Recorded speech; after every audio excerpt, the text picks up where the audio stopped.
Good morning, everyone.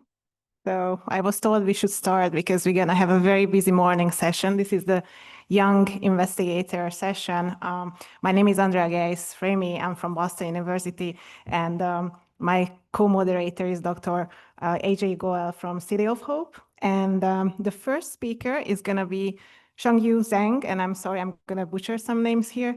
And he's from Southern Medical University, Gwangju, and going to talk about from perineural stroma to drug escape.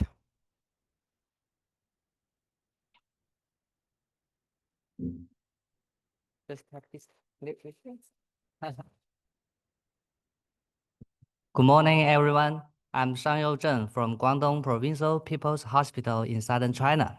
It's an honor to present at APA 2025. And today I will share a topic entitled From Perineural Stroma to Drug Escape. Oh, which one? Oh, this one. Yeah, I have no relevant disclosure. First, a bit of background. Perineural invasion is one of the most aggressive and unique feature in PDAC. It occurs in more than 80 to 100% in PDAC patients. And clinically, patients with higher PNI grade will show much stronger drug resistance and early recurrence. This is an evidence from our multicenter RCT in China. Our data show that neural clearance combined with radical surgery can improve the survival of PDAC patients. And what's more, it makes patients much more sensitivity to chemotherapy.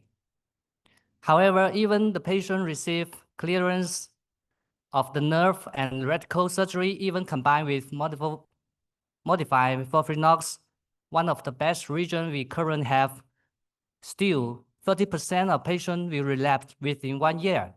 And we review the pathological of this patient, and we make a striking observation. Residual tumor cells were detected mainly around extrapancreatic nerve bundles after chemotherapy and surgery. So this led us to ask, what exactly drives this neural niche relative resistance? Clinically, patients with extrapancreatic PNI will recur much earlier. Nearly 1/3 patients recurred just in 6 months after the chemotherapy. When we look closer, we found that the residual tumor cells mainly cluster around extrapancreatic nerves. And this suggests that PNI microenvironment will drive drug resistance and poor prognosis. Here we analyzed 19 post-operated PDAC samples using the single cell and spatial transcriptomics. And we focus on the heterogeneity of CAFs. And we find that among all the fibroblasts, class 2 CAFs was highly enriched in the early relapse samples in the PNI niche. And we also found that the strong expression of CD55 and adenosine A3 in the cluster 2, which suggests a resistant associated phenotype. And then our spatial mapping also showed that CD55 adenosine A3 CAFs aggregate around extrapancreatic nerves in resistant tumors in the PNI niche, and IF validation also indicate a higher CD55 adenosine A3 CAFs activity strongly correlates with early recurrence. And this suggests that CD55 adenosine A3 CAFs defines a neural resistant niche. Next, we isolate these CAFs from the resistant patient, and we also identify that CD55 adenosine A3 by flow cytomethylation. When co-culture these CAFs with cancer cells, we found that the apoptosis was reduced and also liberating resistance was enhanced in the cancer cells. And all together indicate that CD55 adenosine A3 CAFs acts as a key drivers of chemotherapy resistance in the neural microenvironment. Then we use the transcriptomic analysis and show that lipid and fatty X metabolism strongly activated. And then we found that CAFs from the resistant tumors show higher lipid accumulation. revealing a clearly metabolic shift when we treat the cold culture system with with C75 to blocking the lipid synthesis in the calves. We found that the chemosensitivity in the cancer cell was restored. And we found that CD55 adenosine A3 calves drive platinum resistant, while lipid metabolic reprogramming.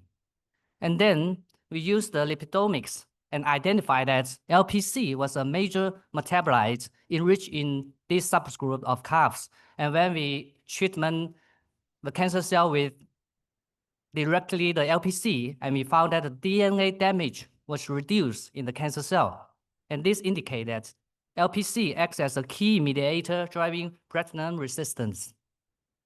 And then we look into how the calves produce the LPC, and we found that in the single cell data shows CPRA2 strongly upregulation in this subgroup. And when we silence CPRA2, we found that the LPC production was reduced and the drug resistance was restored. And this together indicate CPRA2 acts as a key enzyme linking lipid metabolism to chemoresistance. And then we look further for the mechanism, and we found that the transcription of CPRA2 was not changed, but its mRNA stability increased in these CD55 adenosine A3 calves. And what's more, consistently, we found that M5C modification levels significantly elevate in this subgroup. And this indicates that M5C mediates the stabilization drives CPRA2 upregulation. And then we identify that ansen-2 as the key M5C methyltransferase, and it directly binding to CPRA2 mRNA. When we silence ansen-2, we found that the CPRA2 stability, LPC levels, and the drug resistance was all decreased. And this indicates ansen-2, M5C, and CPRA2 axis in driving the metabolism reprogramming and the platinum resistance. And then we asked how the LPC just affect the cancer cell behavior. We found that LPC does not affect DNA repair. And other sides, we found that LPC significantly increased platinum efflux. And we found that the membrane fluidity was enhanced when treated with LPC in the cancer cells.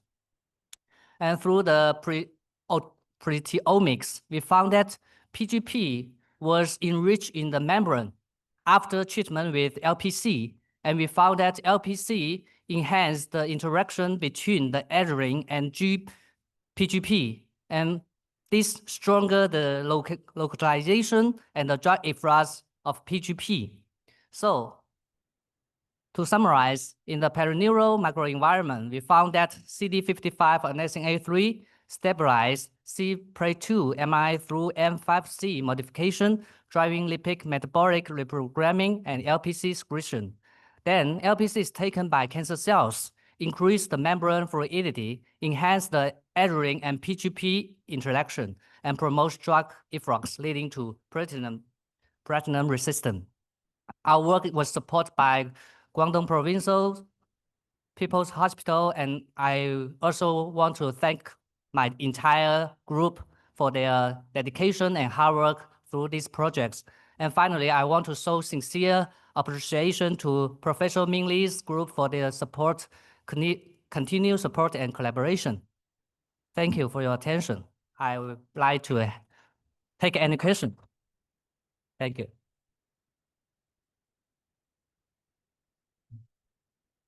Thank you for a wonderful presentation and a lot of work. That's me. So I was just wondering, in addition to the mechanisms that you've shown, do you think these cluster 2 calves secrete something that are chemotactic for the cancer cells to actually come into the extrapancreatic niche? That's one question. And then how would you speculate turning this into a therapeutic, approach? Thank you for your question. Yes, this subgroup we found by the metabolite, and we focus on the lipid metabolism. And in another study, we found that this kind of subgroup secrete the IL-8 to increase the inflammation and increase the DNA damage in cancer cell to strong the pregnant resistance. Thank you.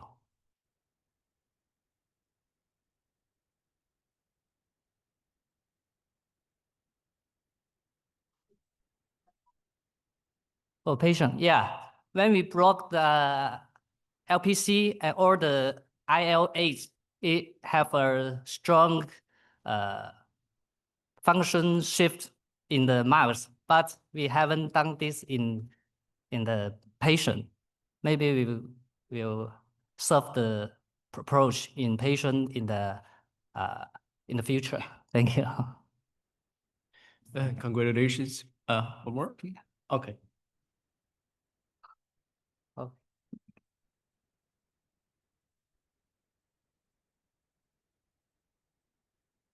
We have to keep these talks within 10 minutes to stay on schedule. So sorry, we can interact with the speakers offline after the talks. So the next speaker we have is Dr. Yongsheng Li from Peking University Medical College Hospital, please.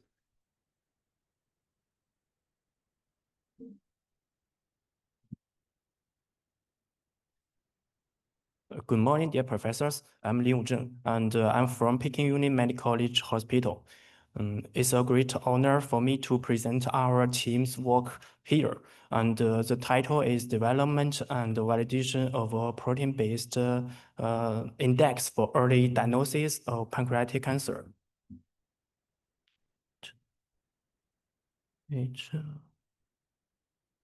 How to use it? Okay, thank you. We all know pancreatic cancer is a malignant tumor with poor prognosis, with a 5-year survival rate of only about 13%. However, early diagnosis can significantly improve patient outcome.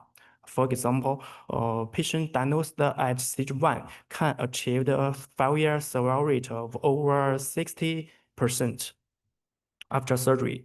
That is why developing early diagnostic model is so important. In our study, we focused on protein markers from serum to build an early diagnostic model. And this is the outline of our study. In the first phase, we used the Olink Olink assay to screen the candidate protein biomarkers in our discovery cohort from Peking Uni Medical College Hospital. Then we further narrowed these markers down using the UK Biobank cohort. After multiple times of lasso regression, we identified 6 stable protein markers. And in the second phase, we built a diagnostic model using logistic regression, and we also developed an integrated model by combining CA19-9. And in the third phase, we validated these 2 models in an internal validation cohort and an external validation cohort. We also removed the batch effect in both independent cohort and merged the data into create an integrated cohort. Then we validated the diagnostic model in patients with normal CA19-9 and in early stage pancreatic cancer patients. In the first phase, from the initial 726 proteins, we compared early stage and late stage pancreatic cancer patients with healthy controls in our discovery cohort and identified 70 differential proteins. Then, using the UK Biobank cohort, we screened out 13 promising proteins that showed consistent changes up to 4 years before pancreatic cancer diagnosis. And their association with the pancreatic cancer mirrored the trends in our own cohort. Then we used the lasso regression, running it 30 times with different random seeds, and finally identified the 6 consistently selected markers. Within the discovery cohort, we used 6 biomarkers to construct a diagnostic model via logistic regression, named PC index, with an UC of 0.93. We also combined the PC index with CA99 to create an integrated model called the PC99 index. And the PC99 index achieved an AUC of 0.96. Then we validated the models in two different cohort. First, in the internal validation cohort, included both early stage pancreatic cancer and late stage pancreatic cancer patients. Validation shows that the PC index and CA99 has similar diagnostic performance with an AUC of 0.91 and 0.94. While the PC99 index demonstrated the best diagnostic performance with an AUC of 0.99. External validation cohort mainly included early-stage pancreatic cancer patient and healthy controls. And the diagnostic performance of these both models consistent with our center's validation cohort. Finally, using the healthy controls from each cohort as a reference, we performed the batch effect correction using the official algorithm of Olink platform. Then we integrated the two cohorts into one combined cohort. In the integrated cohort, both the PC index and PC99 index continued to demonstrate stable diagnostic performance. Furthermore, we evaluated the model's diagnostic performance in patients with normal CA99 and those with early stage disease in combined cohort. Among 131 patients have CA99 data. The PC index showed a consistent sensitivity regardless of CA99 status. And in the early stage of pancreatic cancer, the PC index had an AUC of 0.88, consistent with CA99, while the combined PC99 index achieved an AUC of 0.94. In summary, we developed and validated a protein-based model for early detection pancreatic cancer. This model demonstrated consistent diagnostic performance across different centers and showed a complementary value to CA99. That's all of my presentation. I would like to sincerely thank all the members in our team for their hard work, support, and guidance. Thank you for your listening. Thank you.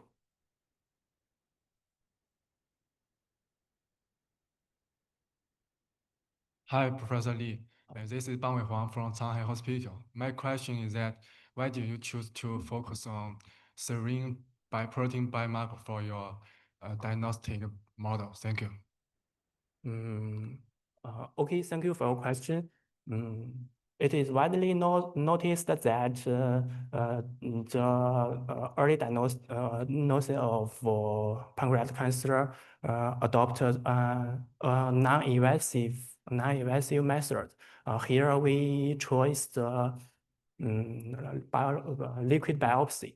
As for why protein markers are selected, it is because that compared to other liquid biopsy methods, we think that the protein markers had more stable properties and lower requirement of storage and detection techniques. What's more, nowadays there are many existing studies focus on liquid biopsy markers such as circRNA, microRNA, and even ctDNA, peripheral blood monocyte. However, the protein-based model still need to be developed. Thank you. Okay, thank you. Oh, thank you. Thank you. The next speaker is Dr. Valery Ganchik from Vanderbilt University Medical Center as well as University of Michigan. And the title of her presentation is Longitudinal Morphomics and Metabolomics as Pancreatic Cancer Prognosticators.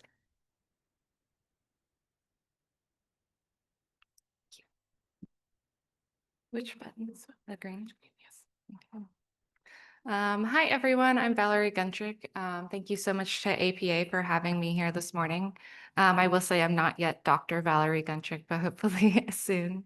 I'm primarily a fourth-year PhD student in epidemiology at Vanderbilt University, and I've also been a research analyst at the University of Michigan for 8 years. The research I'll present today, I conducted at Michigan, which is the analysis of longitudinal morphomics and metabolomics as pancreatic cancer prognosticators. And I'll just say that this research is particularly important to me because I saw a grandparent struggle with pancreatic cancer. And I think if we had had data available at the time, like I'll present today, showing that a patient's physical status is associated with survival, that his treatment could have been a lot smoother. As we all know in this room, pancreatic ductal adenocarcinoma is a terrible disease. This year in the US, we estimate there are 67,000 new or incident cases and almost 52,000 deaths. Most patients present with metastatic disease and have a median overall survival of just 10 months and 11 to 12 months for clinical trial patients. For the past few years, with the University of Michigan section head of GI oncology and the chief of gastroenterology and hepatology at the VA in Ann Arbor, I've been studying and analyzing the intersection of pancreatic cancer survival and morphomics or body composition. Morphomics are evaluated from CT scans and measure the amount of subcutaneous fat, visceral fat, and muscle area and densities. We summed measurements at each vertebral level from each patient's scan, selecting the same scan phase for each patient. Morphomics have been limitedly studied in PDA, but in our previous publication in JAMA Network Open, we evaluated baseline morphomics in PDA, and we saw that generally similar male patients with similar body mass indexes or BMI had drastically different amounts of subcutaneous fat. This emphasizes the importance of studying morphomics in that it describes a patient's body composition and metabolic state much more specifically than BMI. In the paper, in 476 treatment-naive PDA patients, we saw that baseline morphomics were prospectively associated with survival. We observed robust, statistically significant associations with HRs as low as 0.56 and as high as 1.74. Particularly that subcutaneous fat was associated with longer survival. We also saw that baseline morphomics were significantly associated with baseline metabolites. Specifically, subcutaneous fat was associated with metabolites in the phytanic acid pathway, which is related to meat intake. We interpreted this to potentially mean that patients who were consuming more meat at the start of the trial had more subcutaneous fat and lived longer. This was the largest study of morphomics in PDA survival in literature. And based on a priori knowledge that many PDA patients have or develop sarcopenia, we hypothesized that morphomics change over time. And due to the known heterogeneity of PDA, there may be specific patterns of change. In our current project, we're evaluating associations of longitudinal morphomics, that is body composition change over time, and patient overall survival. We evaluated 303 treatment-naive PDA patients enrolled in the now completed Avenger 500 phase 3 clinical trial. 60% were female, the median age was 63, and almost half had an ECOG performance status of 1. We measured morphomics at every patient scan, and we measured untargeted circulating plasma metabolomics at baseline and first follow-up. Most patients had 5 or more scans approximately 8 weeks apart. Our evaluation of morphomic change over time indicated that frailty generally increases over time. And I'm kind of using the word frailty loosely here, but meaning that patients are losing fat and muscle, somewhat shrinking, but not in height. So we decided on frailty. As an example, patients lose approximately 3.4% of their subcutaneous fat area every 2 weeks. We also confirmed findings from our first paper, particularly that more baseline subcutaneous fat, visceral fat, and muscle density were associated with longer survival seen by hazard ratios of less than 1 in our time-varying Cox proportional hazards models. At this point, we feel confident that morphomics are associated with survival, but so what? What is the clinical usefulness of this novel exposure? And to address this, we evaluated morphomic variables as biomarkers of death, specifically evaluating if a patient's morphomic change in the first 12 weeks was associated with odds of death in the next 4 weeks, a time frame we'll call impending death. Our evaluations of patients' morphomics change in the first 12 weeks, seen in the blue bar on the timeline, with odds of death within the next 4 weeks, seen in the yellow bar on the timeline, revealed strong and statistically significant associations, particularly for muscle density loss. Per multivariable logistic regression models, for every 1 standard deviation increase in muscle density loss, patients had 81% higher odds of death in the next 4 weeks. Associations remained but weakened over the next 8 and 12 weeks, and we confirmed results with Cox proportional hazards models. We now knew that patients who shifted towards frailty were more likely to die, but we wanted to know, is this absolute? We hypothesized that morphomic variable loss is not absolute, that while morphomics decrease over time, some patients may regain body composition. We studied these patterns and found something interesting. We discovered that patients can rebound, meaning they lose 10% of a morphomic variable and regain it. We see that here with overall survival on the x-axis and morphomic percent change on the y-axis. Individual patients who rebound are in the pink colors and anecdotally look to live longer compared to patients who only lost 10%, seen in the blue colors. Not only can patients rebound, but most do, 52%, and almost all patients lose at least 10% of a morphomic variable, 97%. We chose 10% as the rebound definition because in clinic, a 10% change in body surface area is commonly considered a change substantial enough to impact dose of chemotherapy. We then hypothesized that patients who rebound live longer, and that is what our analysis showed.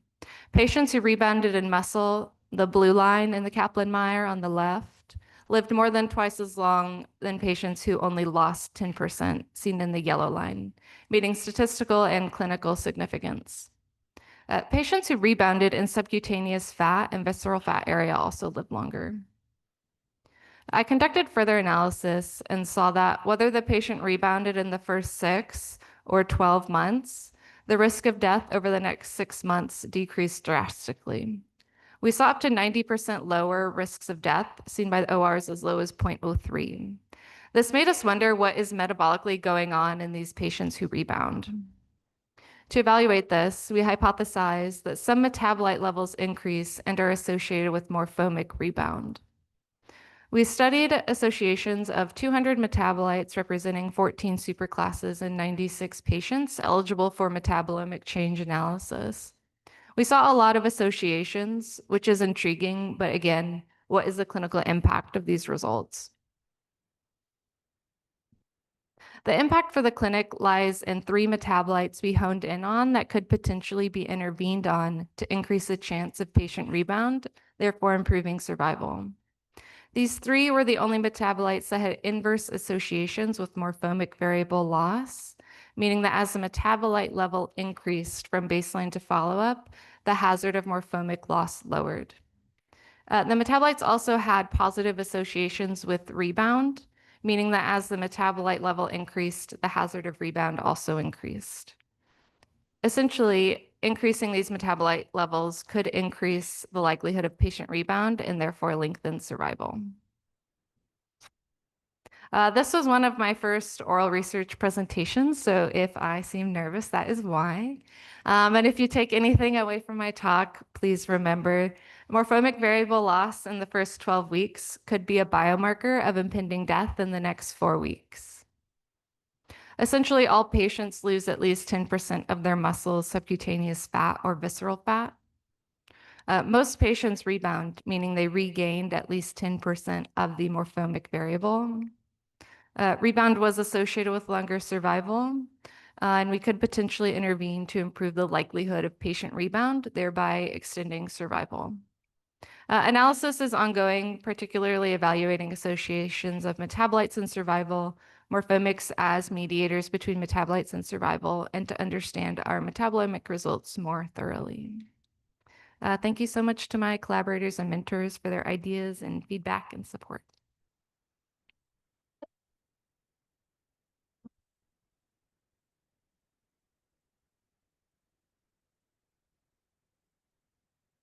It was a beautiful talk. So given that it was your first talk, so nicely done. All right. So the next speaker we have is Dr. Rachel Hill. It's a multi-institutional study with many institutions all across the country, but Dr. Hill is presenting from University of Kentucky.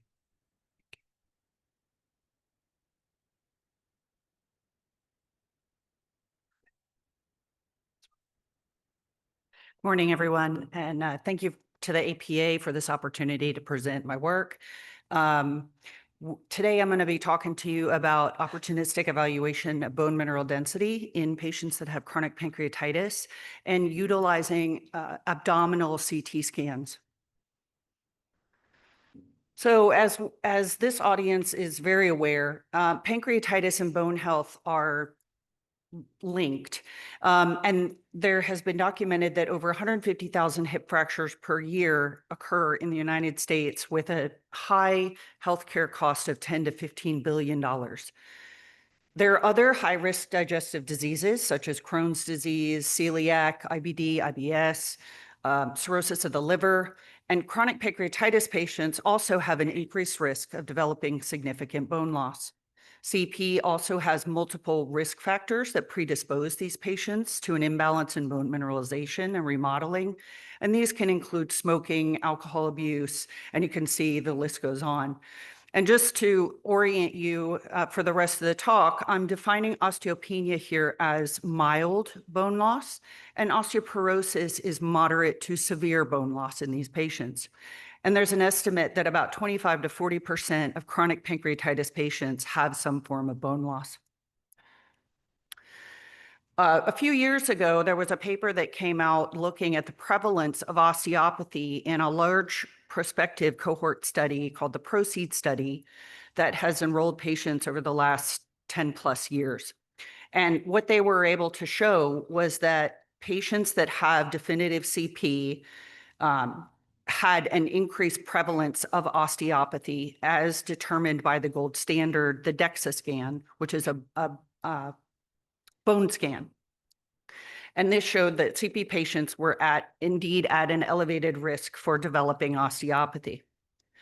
So osteopathy in this patient population is underdiagnosed, and DEXA scans, the use of DEXA scans, are underutilized in this patient population. So can we use routine CT scans that are often performed in this patient population as an alternative to screen these patients for early bone loss or even moderate to severe bone loss? CT scans are routinely used for this patient population. However, there are no guidelines for timely recommendation for when a patient may be a clinician needs to refer them to get a DEXA scan. And often insurance carriers will not cover the cost of these scans if there is not solid evidence of risk. So a few years ago, Dr. Pickart and all had published this paper using routine CT scans as an opportunistic means to evaluate bone mineral density, and showed at the population level that there is validity in this as a viable method to be able to evaluate bone loss in the patient population. And they showed that there was a potential correlation in the decline between the Hounsfield unit, which is what is being measured in the lumbar vertebral body.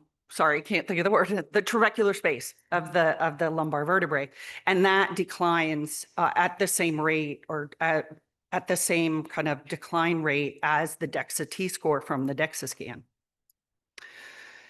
And so a pilot study was performed by Julia McNabb-Baltar and Dr. Conwell and others in a pilot study to see if there was, we could use this as a strategy in CP patients, and they employed the same technique and was able to show in a small cohort of patients that there was indeed a decline in the Hounsfield units in the CT scans in the patients that had CP, and their Hounsfield units were lower in the group that has osteoporosis. Last year, a group out of India used this similar technique to use opportunistic screening, and they found higher levels of Hounsfield units for cutoffs using this same strategy. And they showed, again, the same similar decline between the Hounsfield unit and the T-score. So for our study, we did utilize the same approach and pulled patients that had been enrolled in the PROCEED study that had chronic pancreatitis. And first, we wanted to show if we used multiple radiologists to read these, what was the inter-rater reliability of different radiologists reading these scans? And then also to evaluate the validity, as had been shown in other papers, in this patient population, can we utilize this opportunistic approach?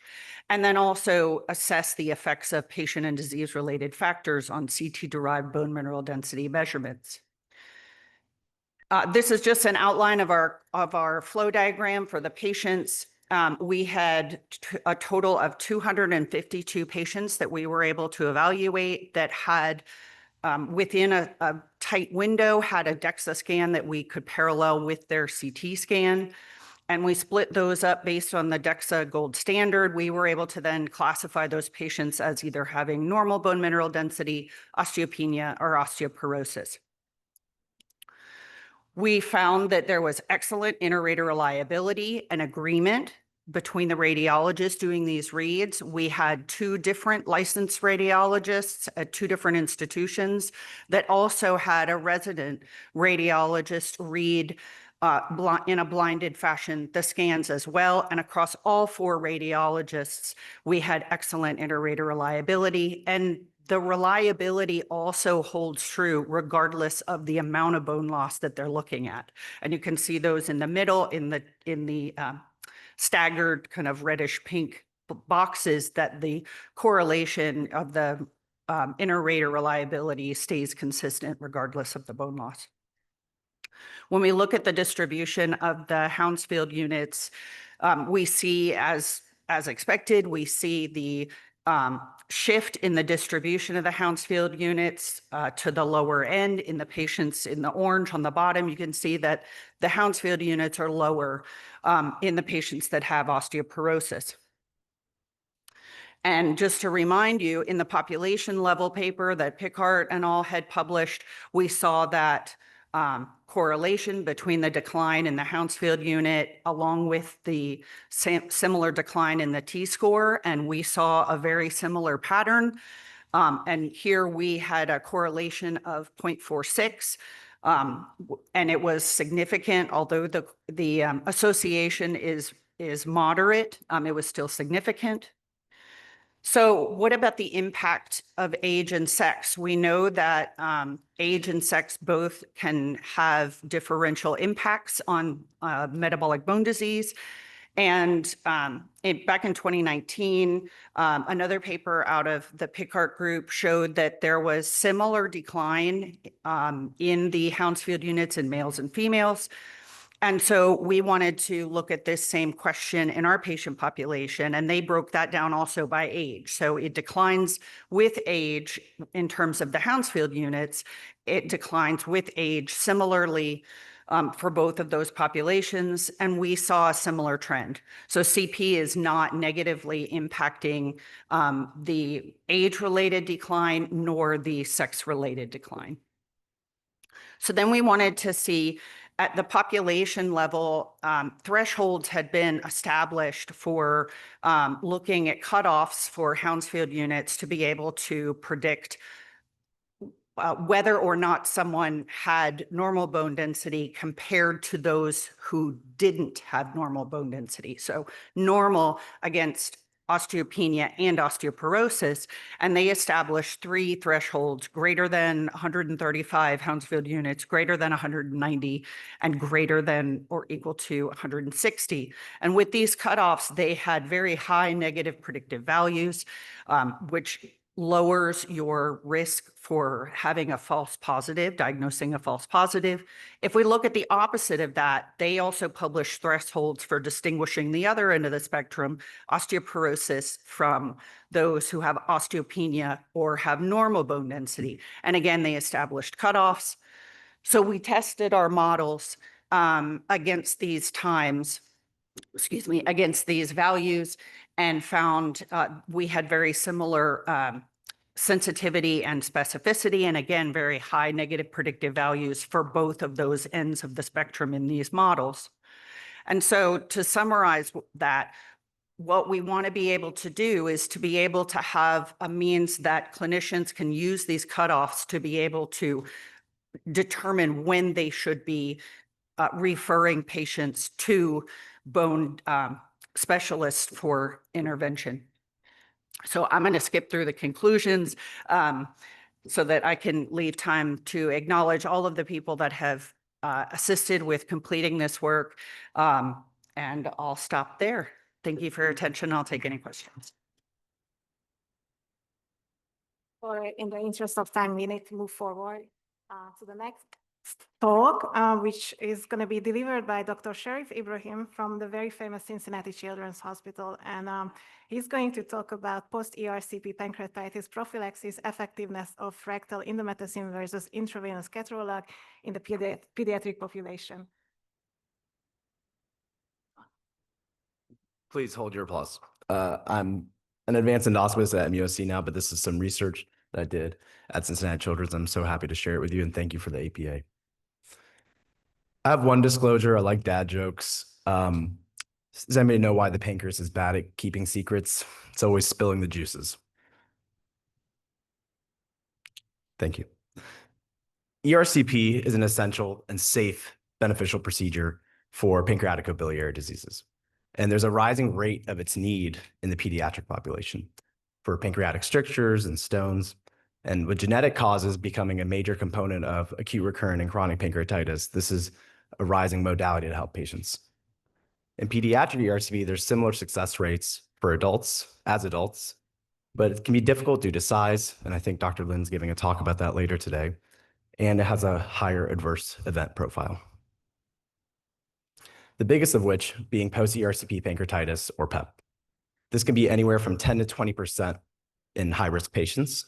And luckily, we have a medication in rectal indomethacin for prophylaxis along with lactated ringers.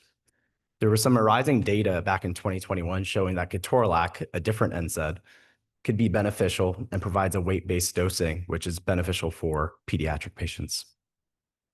At Cincinnati, we did a little bit of a retrospective review. We had multiple advanced endoscopists using different modalities. We looked at 80 ERCPs within a 5-month period, and we looked at PEP rates. Well, we found that IV ketorolac had lower percentages of PEP compared to rectal indomethacin, and particularly in a high-risk subgroup, meaning we injected the pancreatic duct, we did a pancreatogram during ERCP. That rate was also lower, but this was just retrospective data. We did use this to power our clinical trial. So their superior modality has not been studied. And our purpose was to try to compare the effectiveness of IV ketorolac versus rectal indomethacin. At the same time, identify risk factors and possibly identify biomarkers. This was registered in the clinicaltrials.gov. Our primary endpoint was PEP. We looked at it within a 2-week period after endoscopy. Secondary endpoints included pain, length of stay, lab markers, severity of pancreatitis, along with any complications. We included any patient from 6 months to 21 years of age. 6 months is the cutoff that we can start using NSAIDs in the pediatric population. And we excluded anybody who was low risk, meaning they've already had a biliary sphincterotomy before, or they're just coming for stent exchanges. We also didn't include anybody with kidney disease, issues with bleeding, or had peptic ulcer disease. So in the single large pediatric tertiary care center, we randomly assigned them to receive either rectal indomethacin or IV ketorolac at the dosing below. After randomization and after the procedure, we admitted all these patients, placed them on lactated ringers at 1.5 times maintenance rate, and put them on a clear liquid diet. 3 pain assessments were completed, initially in the PACU by the anesthesia staff, then by the nursing staff in the evening and the morning after the procedure.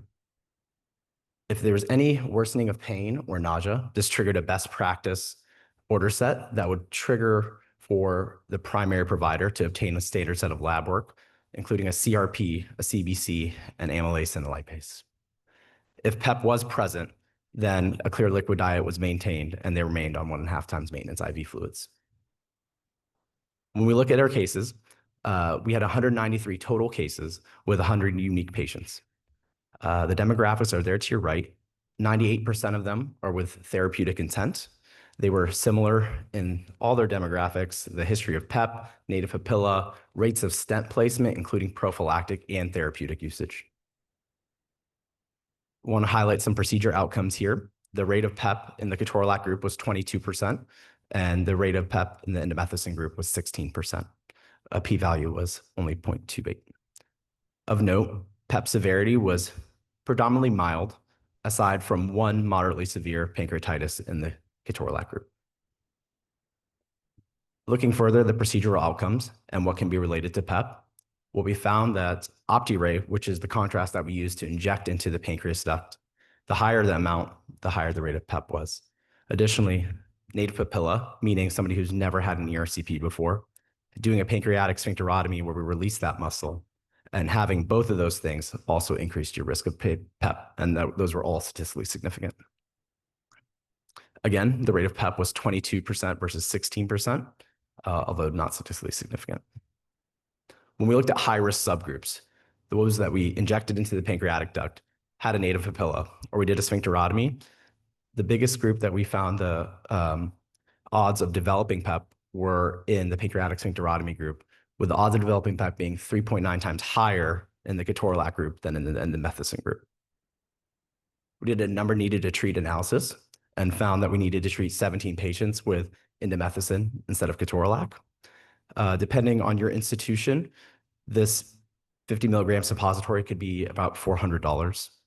So about $12,000 to reduce 1 bout of pancreatitis. In conclusion, our demographics were quite similar.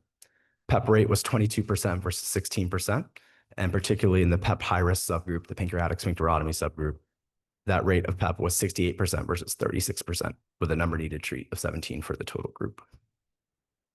So this is the first prospective trial evaluating medications for PEP in the pediatric population, and shows a potential advantageous role that we already knew about for rectal indomethacin, but over IV ketorolac.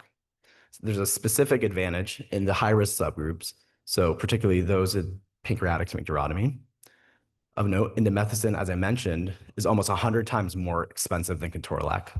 So the mean cost of hospitalization for pancreatitis is $6,000. Is treating pancreatitis more cost-effective? We all laugh at this because that's just ridiculous. The morbidity and mortality that's associated with pancreatitis is you can't put a cost on it. So I ask all these smart people in the room, how do we decrease the cost of indomethacin? Are other NSAIDs beneficial? Additional biomarkers were collected on each of these patients before and after. There is some information coming out of Yale showing that renalase is a possible predictive biomarker. We're still pending our analysis there. And then further pediatric clinical trials need to happen, but it can be difficult, as you can imagine. Huge thank you to these amazing group of people, and I'll take any questions.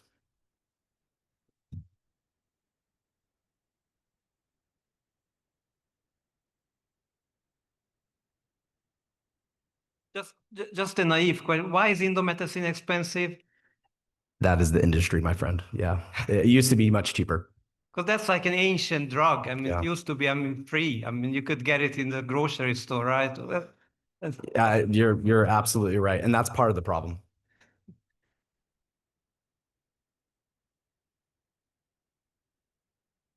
Oh, fake out. Okay, thanks. Thank you, everybody.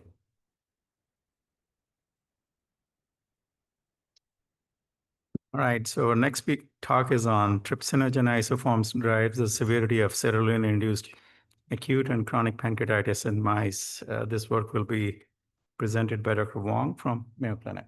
Please.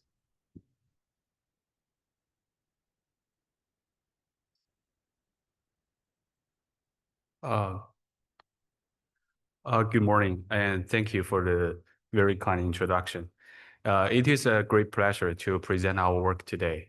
I will be discussing how the trypsinogen isoforms determine the severity of cerulean-induced both acute and chronic pancreatitis in mice. Or we can also say how the trypsin activity dictates the pancreatitis severity and response to inhibition. And the trypsin-centered model has strong supporting evidence, which are PRCS1 gain of function, SPINK1 loss of function, and the circulating trypsinogen activation peptide levels correlate with acute pancreatitis severity. And lastly, the experimental models, including ours and other groups, showing that increasing trypsinogen expression or auto-activation consistently worsen the pancreatitis. So at the same time, there's also observations that challenging this model. And trypsin inhibitors have repeatedly failed in clinical trials. And deletion of the mouse T7, which is a major isoform of trypsinogen, provides minimal protection in both acute and chronic pancreatitis. And more recently, the cathepsin B-mediated trypsin activation does not correlate with the severity of cerulean-induced acute pancreatitis. So these mixed results raise to these two questions. Is trypsin important in pancreatitis? And second, is trypsin a valid therapeutic target? If so, why trypsin inhibitors failed?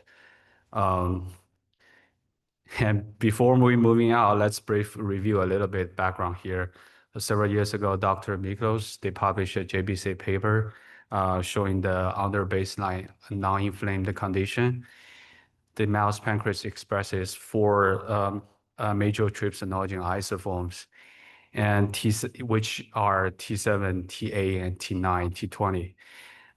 Quantitatively, the T7 accounts for around 40% of total trypsinogen, and the T7 plus T8 together is around 47%, and the T20 is around 12%. So to answer the earlier questions, we decided to generate a new mouse model. We lacking the all 4 trypsinogen isoforms, because the T7, T8, T9, and T20 are clustered in the same chromosome. So we designed for guide RNAs to target each isoform, and we successfully obtained the quadruple trypsinogen knockout mice and confirmed all the mutations in the F1 generation as shown in the figure A and B. And interestingly, these mice have enlarged the pancreas, suggesting that the reduced gut trypsin activity levels trigger the compensatory acinar hypertrophy. Except this, they appear normal. And immunoblotting confirmed the complete loss of T7 by using a T7 specific antibody, and by blotting with another trypsinogen antibody to show almost no detectable signal. And chymotrypsin was mildly upregulated. And total damaging content measurement showed about 90% reduction in the trypsinogen and 20% or more of chymotrypsin content. No significant changes in the amylase content. And these 3 assays were done by Dr. Alex from Dr. Miklos' lab. And further, we mirror the intrapancreatic protease activity assays determined substantial decreased trypsin activity and the chymotrypsin activity 30 minutes after high dose cerulean challenge. So together, this data confirmed that the trypsinogen deletion effectively disrupt the downstream damaging activation cascade. So we next evaluate the cerulean-induced acute pancreatitis. And after 10-hourly injections, trypsin knockout mice show dramatically reduced pancreatic edema and significantly lower serum amylase and only minimal histological injury compared to B6 wild-type mice. And meanwhile, there was much less CD11B and F4-80 infiltration and reduced activation of caspase-3 and P65 translocation, which is an indicator of MF-kappa B signaling. So overall, the trypsin knockout mice were strongly protected from acute pancreatitis. We then examined the chronic state. So we're using a prolonged cerulean stimulation for 10 weeks with 2 rounds of AP induction per week and 3 days interval. Each round has 8 injections of high-dose cerulean.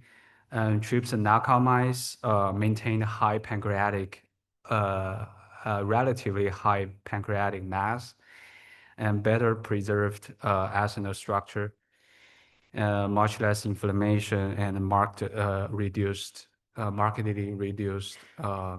acinar to duct metaplasia, as shown in figure A to F. And CD11B and F480 and the CK19 immunostaining confirmed a substantial decrease in inflammatory infiltration and ADM.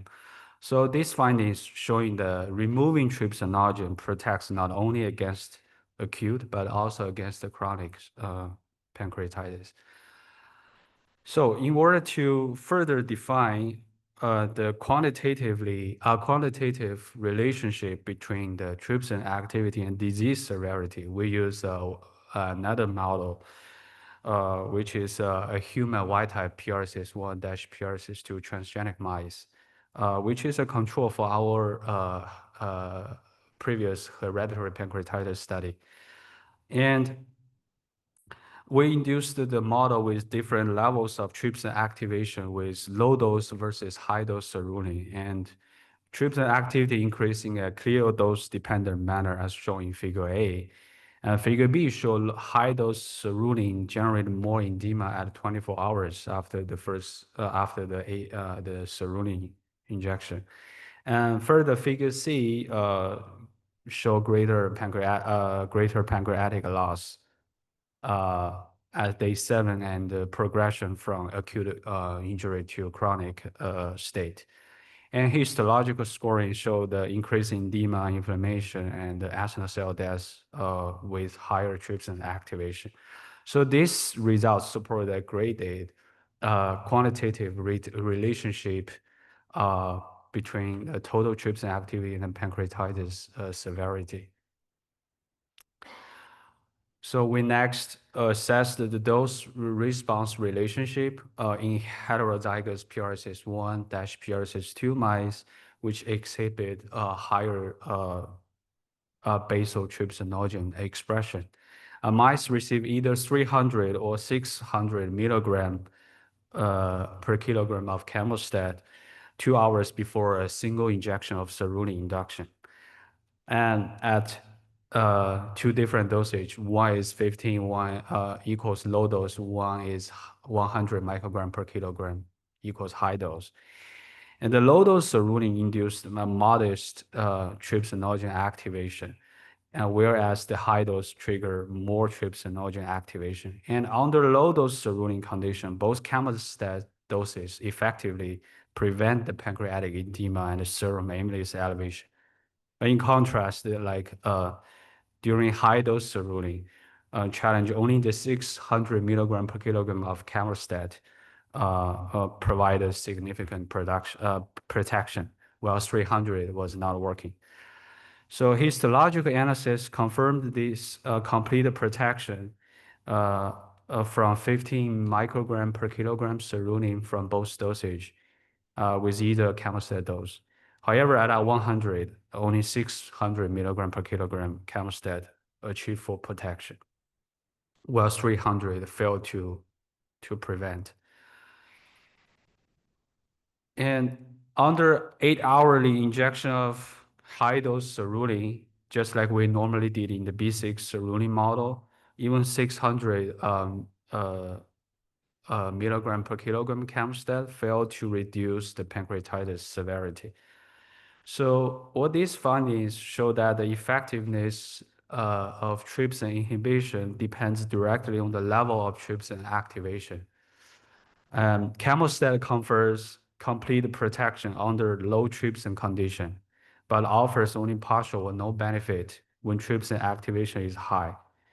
And considering the much larger size of the human pancreas relative to the mouse, this data further suggest that the clinically used dose of Camostat, which is a 200 milligram TID, maybe not so efficient to suppress trypsin activity below the pathogenic threshold.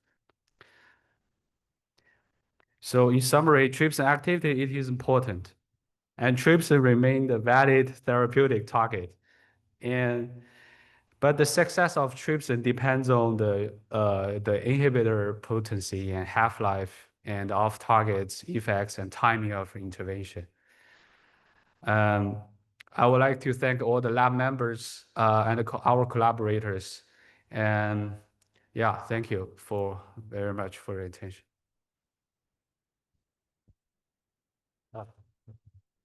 One question. Hi, I'm Peter Hegyi from Hungary. So my question is, have you measured the trypsin degrading or inhibiting enzymes in this model, like the CTRC or SPINK1 concentration? So whether this mouse also develop defense mechanism by itself? Oh, that's a good point. We haven't measured yet, but yeah, we can do it. Thank you. Thank you. Yeah.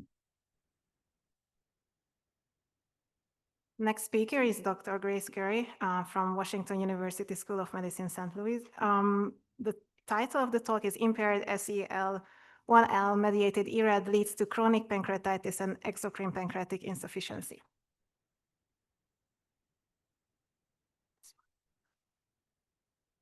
Hello. First, I would like to thank the organizers for inviting me to present today, and thank you all for joining me. Dr. Wong just gave an excellent talk involving the trypsin-dependent pathway in pancreatitis. Our lab focuses on chronic pancreatitis caused by protein misfolding independent of trypsin. So as we know, pancreatic acinar cells are responsible for producing a significant amount of digestive enzymes and exhibit the highest protein synthesis and secretion rates among all human cells. Due to the inherently error-prone nature of protein synthesis, acinar cells frequently encounter an accumulation of misfolded proteins. And this issue can be worsened by genetic variants in highly expressed digestive enzymes, resulting in proteotoxic stress and chronic pancreatitis, or CP. There are multiple reported mouse models expressing misfolded mutant digestive enzymes that lead to CP, suggesting protein misfolding could be an important pathway for CP. So potential therapeutic options for protein misfolding diseases involve either decreasing synthesis or increasing the degradation of the misfolded proteins. And the cell mainly employs two degradation pathways, and that's autophagy and ER-associated degradation, or ERAD. And since autophagy has been extensively studied in the setting of pancreatitis, we decided to investigate the role of ERAD in the acinar cells. In doing this, we can potentially provide insights into therapeutic targets to decrease the disease severity of CP associated with protein misfolding. So the CEL1L HERD1 complex is the most conserved branch of ERAD, and the key components of this complex are the proteins CEL1L and HERD1. CEL1L functions as a substrate receptor and adapter protein, while HERD1 is an E3 ubiquitin ligase that forms the catalytic core of the complex. The primary function of the complex is to identify, target, and eliminate misfolded proteins. CEL1L will recognize the misfolded proteins within the ER lumen, which brings it to the HERD1 for ubiquitination and retrotranslocation to the cytosol for proteasomal degradation. And so numerous studies have demonstrated the critical role of CEL1L-mediated ERAD in various cell types. However, in pancreatic acinar cells, there's only one study involving an inducible global knockout of CEL1L, which led to the premature death of adult mice, and thus hindering the comprehensive investigation of ERAD in acinar cells. So our hypothesis today is that CEL1L-mediated ERAD is critical for maintaining proteostasis in pancreatic acinar cells, and therefore cell 1L deficiency in these cells will lead to pancreatic diseases. So to address the issues with the global knockout model, we created a pancreatic acinar cell-specific tamoxifen-inducible cell 1L knockout model by using the CELA1 promoter. The mice received IP tamoxifen injections for 3 days to induce the cell 1L knockout, and they survived 3 weeks post-induction. We verified tamoxifen-induced knockout by examining the cell 1L expression levels. The immunoblot and qPCR results showed reduced cell 1L in the knockout compared to the wild type. And then there is some residual expression of cell 1L in the knockout mice, but it's most likely from other cell types in the pancreas. So these findings confirm that we successfully developed an acinar cell-specific cell 1L knockout mouse model.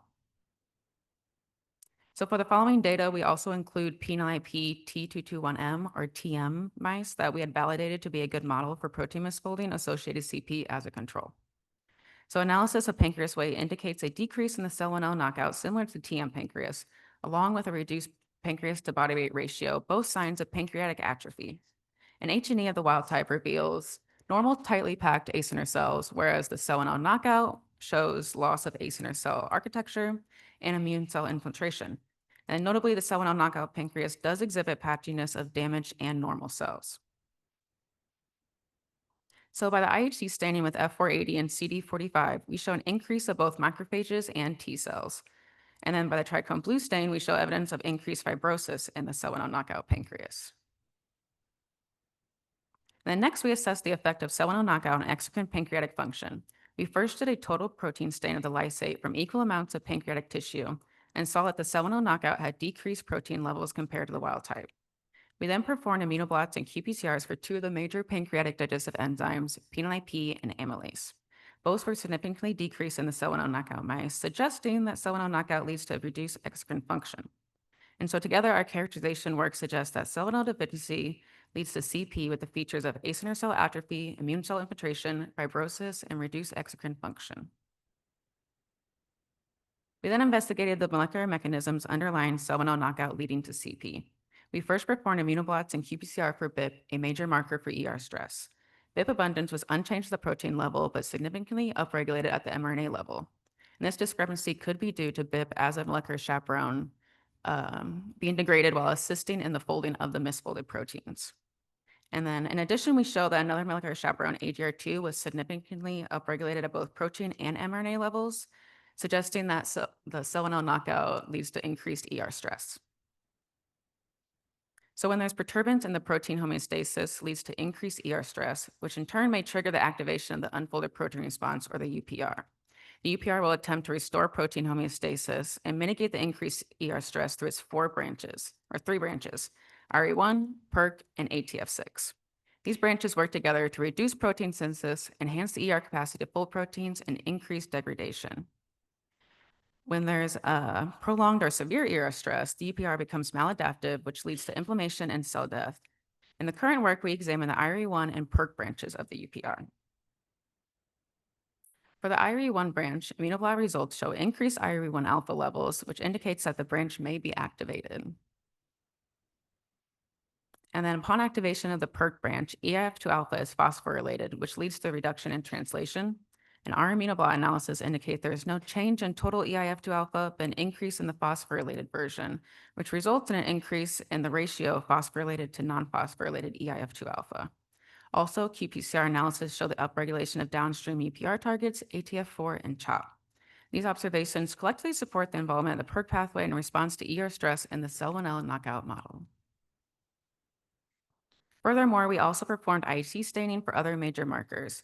Like we see in the TM mice, there's evidence of increased apoptosis, cell proliferation, and DNA damage. Together, the data suggests that the cell 1L knockout leads to persistent ER stress and maladaptive UPR, which results in inflammation, cell death, and eventual pancreatic injury.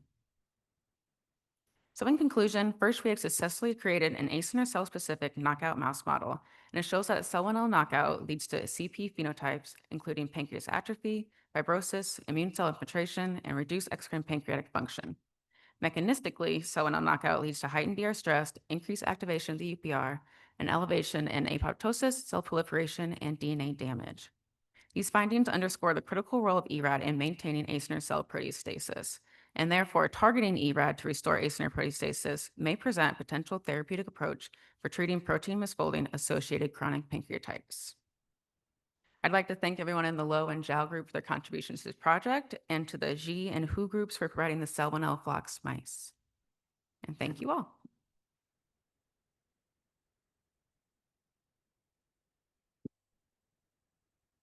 Questions? Please. Which elastase creed did you use? This is the Craig-Loxton-Bowen G type, or this is the short elastase promoter? What type of Cree? The bag. The back. Yeah. So a lot of people reported problems with that, meaning that even without any transgenic manipulation, just the elastase scree would give you the same phenotype that you described. Yeah. And so you didn't notice anything with that strain? Well, we did have like the patchiness of the cells, so that's why we had to look into everything to see maybe if that caused it or something. No, but if you just take the elastase scree strain and you give it tamoxifen, that was completely normal. Yeah.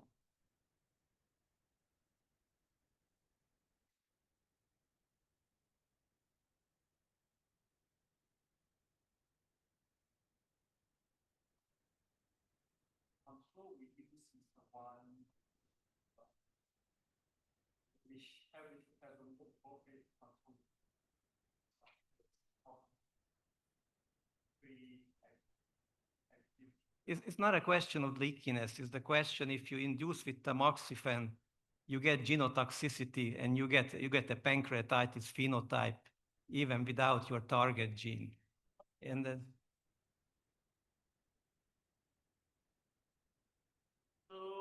Okay, so I think the question what Nicholas was asking about, especially for the females, the mice, if you give tamoxifen, we have kind of self-introduce the pancreatic injury or pancreatitis. So for this case, what actually we did, we use a relatively lower dose of tamoxifen. Yeah, but I think that's a very good point. We did, this is very premature study. We have to have a loss of the replicates, the increase of the size number, also the proper control. But just some very exciting work we want to share with the community. Thanks.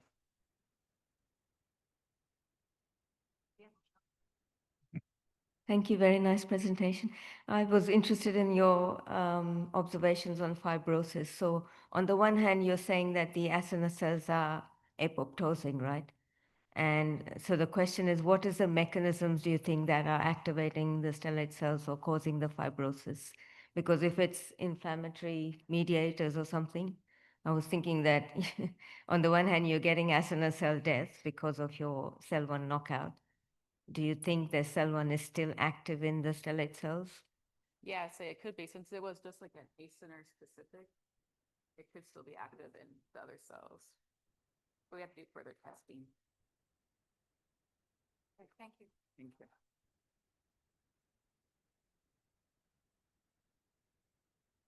So the next abstract will be presented by Dr. Bomi Lee from Stanford on behalf of her colleagues. The title of the abstract is Uncovering Distinct Immunofibrotic Signatures Among Subsets of Human Chronic Pancreatitis Using Spatial Multiplex Single-Cell Cytometric Analysis.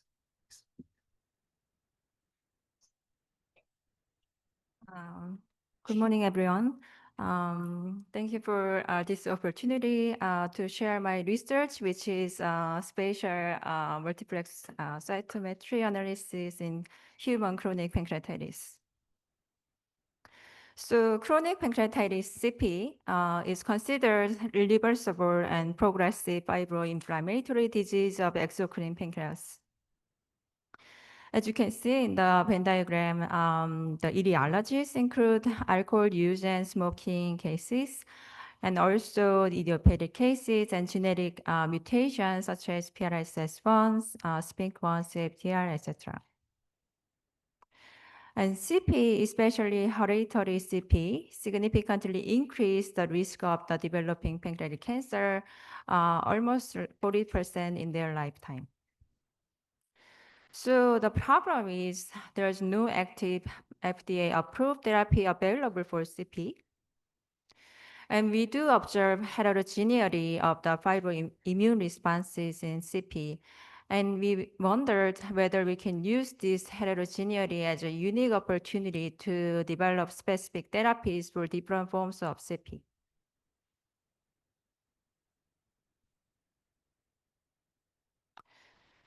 So in collaboration with Dr. Melina Berlin's group at the University of Minnesota, we were able to access TPIT CP tissues. And very initial immune profiling analysis with the flow cytometry revealed the proportion of the T cells to macrophage ratio was significantly higher hereditary CP compared to idiopathic CP. And it was due to the expanded CD4 positive T cells. And furthermore, our single-cell RNA-seq analysis identifies specific immune signals such as CCL20 and CCL6 axis, and those expressions were higher, significantly higher in hereditary CP compared to idiopathic CP. And this all data indicates that there are distinct immune characteristics and signals in different forms of CP. And despite all these extensive immune analysis studies, we still have questions. So first, how do those distinct immune cells communicate with the pancreatic non-immune cells in CP? And do those interactions create unique pathogenic tissue microenvironment in CP? And lastly, are those different among the various etiologies types of CP? So to answer these questions, we decided to perform spatial tissue analysis with the Codex, which is invented at Stanford. And we initially created this pancreatitis tissue microarray that included 3 control cases from cadaver donors and the environmental CP group, which containing alcohol and smoking related CP cases, and also idiopathic CP cases and genetic CP cases. And we also customized our Codex antibody panel. Total 52 markers were included. Those major markers for the immune cells, epithelial cells, fibroblasts, and other cell types. Finally, we ran Codex, and then all the images are collected, and those image data went through the data pre-processing and also normalization, and finally spatial analysis. So this is our data. So we identified total about 720,000 cells, including 7 major cell types: external cells, ADM, ductal cell, immune cells, fibroblasts, and endothelial cells, endocrine cells. So when we ran the epithelial cell subclustering analysis, interestingly, we found that proliferating external cells highly enriched in control group, and that proliferating external cells were significantly reduced other CP groups. Instead, there are other cell types such as EMT cells, epithelial mesenchymal transition cells were expanded all CP groups, especially genetic CP. We also identify unique immune subsets and fibroblast subsets enriched in each group. So for example, the pimentin high fibroblasts were highly enriched all CP groups, especially environmental CP. And consistent with our previous immune analysis data, the CD4 positive T cells were significantly enriched in genetic CP. And previously unidentified cell types such as neutrophils and coenzyme B positive B cells were significantly enriched in genetic CP. So we also performed cell neighborhood analysis. These cell neighborhoods are specific tissue regions with similar cell types. So this is very important because it can be the disease signature. So how does it work? So we randomly select these sliding windows across whole tissue slide. And then we analyze each window based on the what cell types they are composed of. And based on the cell type composition similarity, we group them CN1, CN2, CN3, etc. And then we can map those CNs back to the tissue regions, and then we can differentiate them by color. And then you can also display them by the heat map. So this is our data. This is showing the proportion of the different CNs we identified in our TMA. As you can see here, different group shows different proportion of the CNs. For example, in control group, number 2, CN, which is containing proliferating external cells, are highly enriched in control group.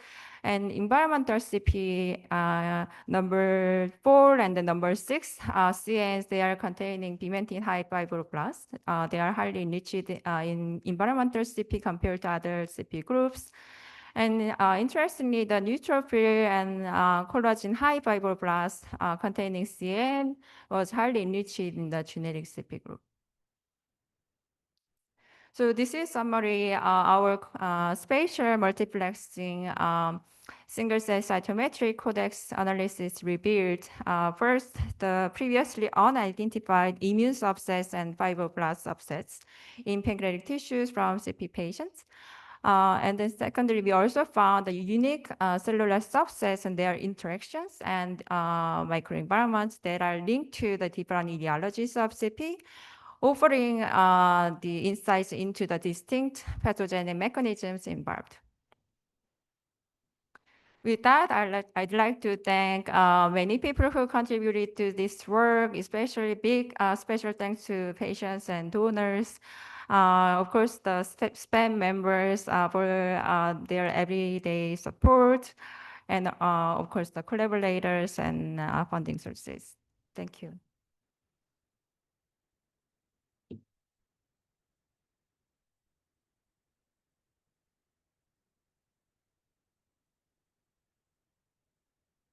So the one drawback here is that these are cross-sectional studies, right? You get and then different patients have been sick for different times and whatnot. So is there any good mouse model where you could actually do a longitudinal study and you see similar changes in over time? Because in a mouse you can follow up to a year, if it's a progressive chronic disease. Right. So that's a good question, and because we are using your mouse model to test our observations. It's a wonderful study, and I just wonder, the GNCP is related to the CP that come from that maybe become the pancreatitis cancer at the latest time, because we are studying on the patients and we are collecting the special RNA sequence data from the patients that come from CP to PDAC. I just wonder the GNCP is similar to these patients. Oh, it could be just especially the genetic CP groups include hereditary CP cases who had genetic mutations in the PLSS1. So some of our this genetic CP cohort, they have higher increased risk factor for the developing pancreatic cancer. So that's also interesting part, how you can correlate our finding to the potential cancer development. Oh, okay, thank you. Thank you. Hi, Bomi. Great talk. Really exciting to see some of this codex work coming together. And one question I had was about the cellular neighborhood analysis that you did. So I think that the cellular neighborhoods that you define would heavily depend on where you chose in the tissue, especially if you had like regions of like dense inflammatory infiltrate here versus there. So I was curious about how you went about choosing like where you decided those neighborhoods would be. Right. So that's a good question. So initially, so I think the cell neighborhood analysis itself is not a problem. There's no biased method because we choose all very very small the windows for across the whole tissue. So that's not a really biased method, but I want to maybe tell you that when we create the tissue microarray, we had to choose some spots. So that might be a little biased. Okay, great. Thank you.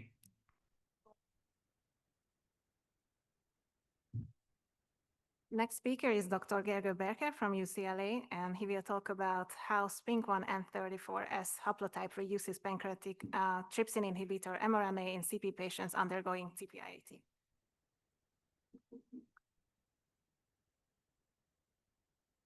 Good morning, ladies and gentlemen. My name is Gergő Berke, and today I will talk to you about the SPINK1N34S haplotype and how it reduces indeed mRNA. But first we have to look over the trypsin-dependent pathway of chronic pancreatitis, and I'm sure most of you are familiar with this graph, which shows that trypsinogen can get activated to trypsin, and if this happens within the pancreas, this will lead to chronic pancreatitis. Now, to combat this, the pancreas actually secretes a trypsin inhibitor called SPINK1 together with the proenzymes to delay this activation. And this SPINK1 has a mutation called N34S, which is actually not a standalone mutation, but rather part of an extended haplotype, which spans over 51 kilobases and is comprised of 27 variants. And I don't have the time to go into the details of that, but you can find the whole list on pancreasgenetics.org if you're interested. Why it's important to talk about this is that it's really common among patients. In heterozygous forms, almost 10% of the patients carry it. And not only it is very common, it is very highly causative because in heterozygous form, it carries a tenfold risk for developing chronic pancreatitis. And in a homozygous form, it causes the disease. Now, this haplotype has been baffling pancreatologists for a long time because the N34S mutation itself has no effect on protein inhibitory function.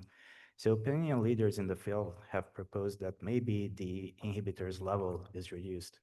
But this only gathered support from 3 studies, one of which examined pancreatic cancer cell lines which people use in the laboratory and found that they are heterozygous for this mutation and the mRNA levels are decreased inside those cancer cell lines.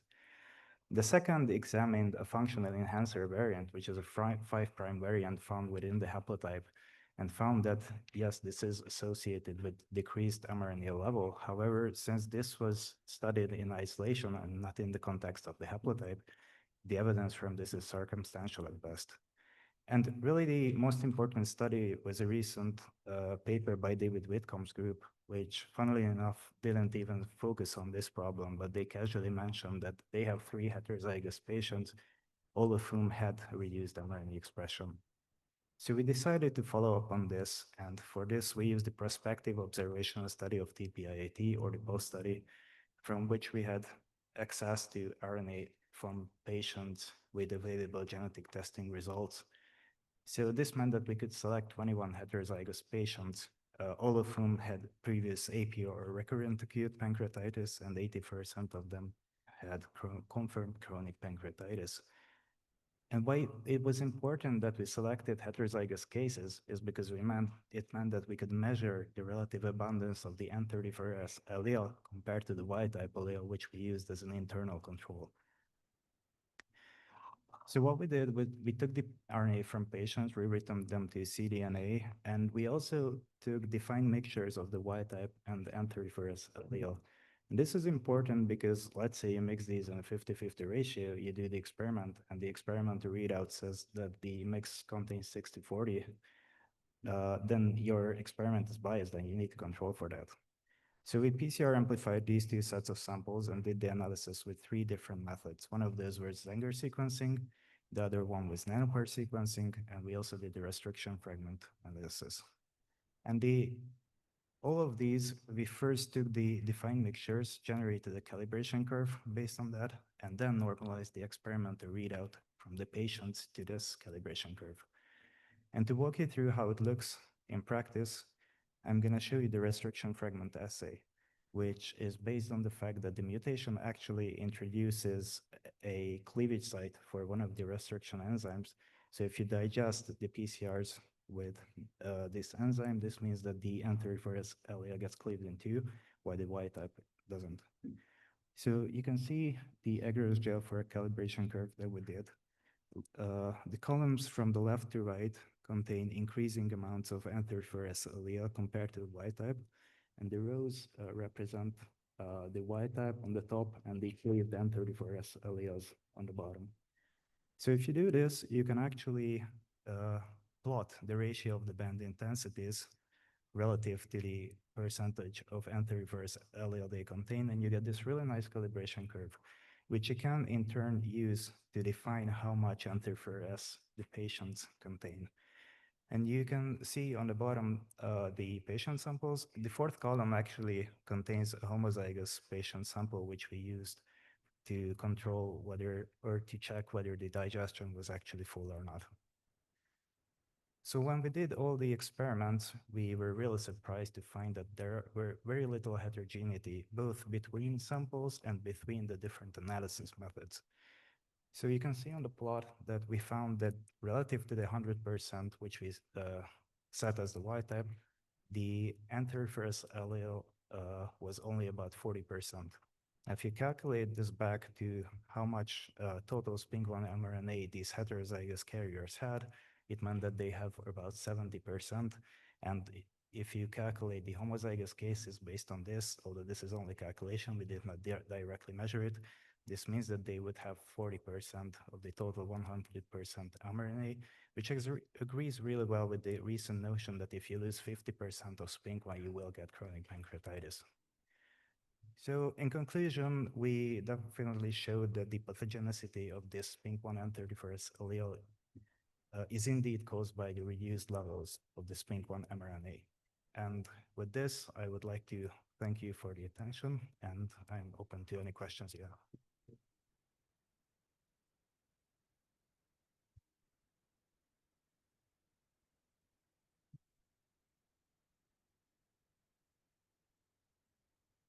Thank you very much. Very interesting. Of course, very interesting paper. I guess the obvious question is does it translate into lower protein levels? That is a very good question. If we don't have access to the pancreatic excision samples anymore, but if anyone has and they can send it to us, we can very easily measure it. So at this point, we can only speculate that yes, it does, but we cannot directly show it. Yeah, as Suhail is saying, I think my question was similar. And I think just to underscore the point, this is such a frequent genetic variant associated with pancreatitis. And for decades, we've not been able to, and talking with Miklos, understand why this particular variant is associated with pancreatitis. Indeed, it is associated with pancreatitis. If indeed it is reduced expression, as simple as reduced expression, it's a very important finding. I guess maybe just a nuanced question, is it reduced at baseline? And I guess these are post samples, or is it reduced in response to stress? Because SPINK obviously is upregulated in inflammatory states. Now, this was the advantage of our study, that we didn't measure the overall SPINK level. We measured the abundance of the N34S allele compared to the Y-type allele. And this, in theory, is only influenced by the genetic baseline, so the haplotype. That's why we didn't do a qPCR, for example, because the overall SPINK levels could be influenced by inflammation or whatever. But we think that, no matter what happens, the N34S allele, but obviously this is only hypothesis, but the N34S allele will always be reduced to about 40% of the Y-type. But there could be factors, of course, influencing the expression of SPINK allele specifically, but that's sort of a hypothesis only.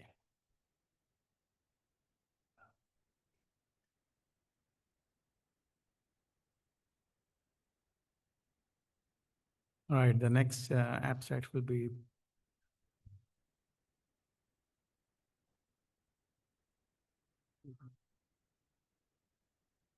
All right, so perfect timing. So, oh, she's here. Okay.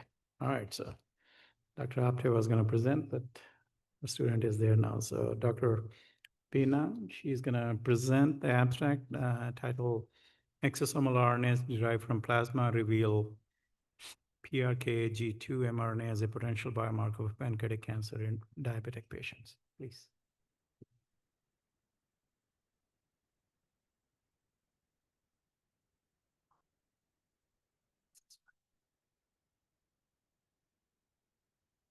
Thank you very much for the kind introduction. I would like to appreciate the organizers of this conference for the opportunity to present my data. I'm a final year PhD student with the Pancreatic Research Group at UNSW. There is an established relationship between diabetes and pancreatic cancer. Interestingly, a significant subset of patients with pancreatic cancer report being diagnosed with diabetes 3 to 5 years prior to their cancer diagnosis. This new onset diabetes, known as pancreatic cancer-related diabetes or PCRD, is thought to be a harbinger of pancreatic cancer, but the mechanisms are unknown. One might think that an easier approach to early diagnosis could be to screen all diabetics for pancreatic cancer, but as we know, this population-based screening is not feasible nor cost-effective. However, screening may prove more effective when applied to specific subpopulations at an increased risk for pancreatic cancer, such as patients with new onset diabetes. Pancreatic stellate cells or PSCs are known to facilitate cancer progression and are found not only around the cancer cells, but also around the earliest lesions, known as the pancreatic intraepithelial neoplasms or PANNs.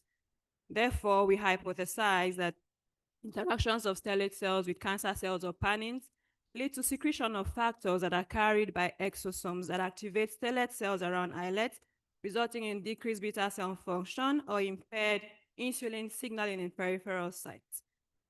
We have evidence to support both arms of this hypothesis and have therefore looked at the exosome cargo, which typically consists of proteins, lipids, and nucleic acids.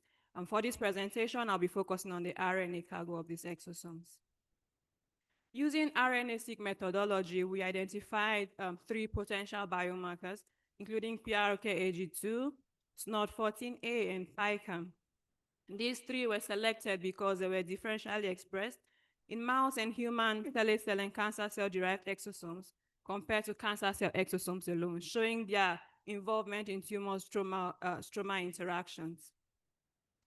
On this slide, the legend shows the expression level with yellow meaning low expression and red, and red meaning high expression. So in mature mouse cancer cell exosomes co-cultured with stellate cells, we see that PRKAG2 is decreased compared to the cancer cell exosomes alone. So we wondered what might be happening at the earliest stages of tumor development, which is the panning stage. So we co-cultured the mouse pannings with stellate cells. And as we can see here also, PRKAG2 was found to be reduced in expression compared to the KRAS exosomes alone, showing that PRKAG2 may be involved in pancreatic cancer pathogenesis from the very early stages. In the human co-culture setting also, the same downregulation was found. In terms of SNOD14A, this was downregulated in both the mouse co-culture setting as well as the human co-culture setting, while PICAM was upregulated in both the mouse and human co-culture settings. In the literature also, PRKAG2, SNOD14A, and PICAM have been shown to play a role in diabetes and or pancreatic cancer. So that's why we decided to focus on these 3 candidates. So to assess if these may be relevant as potential biomarkers, the aim of the current study was to assess the expression levels of the selected RNAs in plasma exosomes of a glucose intolerant transgenic mouse model of pancreatic cancer and pancreatic cancer patients with and without diabetes. In our lab, we have established a glucose intolerant transgenic mouse model using a high fructose diet that induces impaired glucose tolerance and accelerates panning progression to ovarian cancer. plasma collected from these mice was used to isolate exosomes. For our human studies, we used plasma samples from diabetics without pancreatic cancer as controls. And we also had samples from pancreatic cancer patients with no diabetes, those with new onset diabetes, and those with long-standing diabetes. Patient plasma samples were kindly provided by Dr. Majumdar's group at the Mayo Clinic. So we extracted exosomal RNA from this plasma, and we assessed the expression levels of these three candidates in plasma exosomes by PCR. So coming to my results, for SNOT14A, we found no difference in SNOT14A expression in plasma exosomes of the transgenic glucose intolerant cancer-bearing mice, which is the KC-HFRD exosomes, compared to the glucose-tolerant cancer-bearing mice. In human samples also, we found that there was no difference in all the patient groups. For PICAM expression also, we found no difference in the mouse groups as well as the human groups. In contrast, when we looked at PRKAG2, we found that in plasma exosomes, PRKAG2 was not expressed in the high fructose diet fed mice, which were the glucose intolerant mice, compared to controls. And interestingly, in the human plasma exosomes also, we found that PRKAG2 expression was the lowest in the new onset diabetes group. These are patients with new onset diabetes and pancreatic cancer. And this was also significantly lower than patients with long-standing diabetes without pancreatic cancer. When we assessed the relevance of PRKAG2 in terms of insulin signaling and resistance using KEGG pathway analysis, we found that this was associated with both insulin signaling and resistance pathways. Of particular relevance to our findings was the fact that we found that low PRKAG2 was associated with poor survival of pancreatic cancer patients using data from the Cancer Genome Atlas. In conclusion, this is the first study to show differential expression of PRKAG2, SNOT14A, and PICAM in exosomes derived from co-cultures of mouse and human stellate cells and cancer cells compared to cancer cells alone. We found no difference in SNOT14A and PICAM expression in pancreatic cancer patients with and without diabetes compared to diabetics without pancreatic cancer. However, PRKAG2 expression was significantly lower in pancreatic cancer patients with new onset diabetes compared to diabetics without pancreatic cancer. And importantly, low PRKAG2 expression was associated with poor survival of pancreatic cancer patients. This study implies that in diabetics, a decrease in plasma exosomal PRKAG2 levels over time may indicate developing pancreatic cancer and may be a novel biomarker for early pancreatic cancer diagnosis. I would like to appreciate my supervisors, Professor Minoti Apte and Dr. Chamini Pereira, for their tremendous support throughout the study. I would also like to appreciate UNSW for providing funding for my PhD, the Ingham Institute for Applied Medical Research, every member of the Pancreatic Research Group, and the APA for this opportunity. Thank you.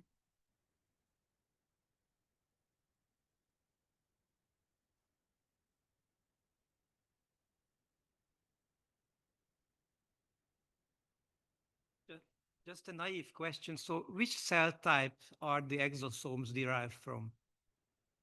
From the pancreas? Okay, so in this case, we looked at both the stellate cells and the cancer cells co-cultured together. But that's in the culture, right? But Yes. but you also derive it from whole KC mouse pancreas. So did I misunderstand that? Yeah, so for not the KC mice pancreas, but the KC mice plasma. The plasma. Yes. So it's not really clear which cell type it's released from. Or- Exactly, but when we did the in vitro work where we co-cultured the stellate cells and the cancer cells, and we saw the expression pattern of these markers similar to what we found in the plasma. And another interesting thing we found was that the expression pattern seemed to tended more towards the stellate cells. So it looks like the stellate cells were the ones influencing the expression pattern in co-cultures. Okay, thank you. Yeah. Okay, also nice question. So those three genes are you selected. What are those functionality of those genes?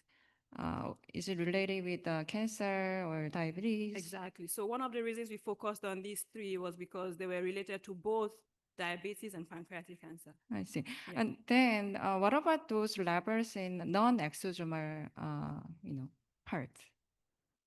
Sorry, didn't get that one. Because you're looking at those levels in exosomes, right? Exactly. But what about those those levels in non-exosomal parts, like, I don't know, tissue level, or, is it circulating in non-exosomal part of the blood? Well, we haven't actually looked at the RNAs that are not in the exosomes. We haven't looked at that, but studies have shown generally they've shown the role of these markers in other disease conditions. Yeah, but for this present study, we only looked at the exosomes. Yes.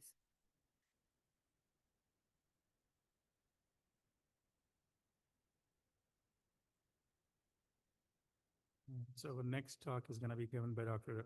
Gupta from University of Miami. The abstract is entitled Alcoholic Pancreatitis Fuels Myeloid Immune Crosstalk to Drive Pancreatic Neoplasia.